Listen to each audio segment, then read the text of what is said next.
என்ன பாரம்மா கடவுளின் கண்கள் நீ அம்மா காவலிலும் போல் ஏதம்மா உன் போலம்மா யாரம்மா உன் விரல்கள். Next, please.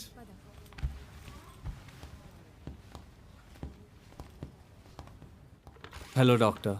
చెప్పండి. He is lucky, 11 years old. 3 monthsగా స్కూల్కి వెళ్ళాలని ఒక్కటే మారం చేస్తున్నాడు. గట్టిగా మాట్లాడితే సైలెంట్ అయిపోతున్నాడు. ఒక్కడే ఒంటరిగా రూమ్లో లాక్ చేసుకొని కూర్చుంటున్నాడు. We're not understanding what is happening అని. We're really concerned about him అండి. సిటీలోన బెస్ట్ స్కూల్లో జాయిన్ చేశాం అండ్ బెస్ట్ ట్యూటర్స్ని పెట్టి మరీ టీచ్ చేయిస్తున్నాం. అయినా ఫెయిల్ అవుతున్నాడు. ఓకే,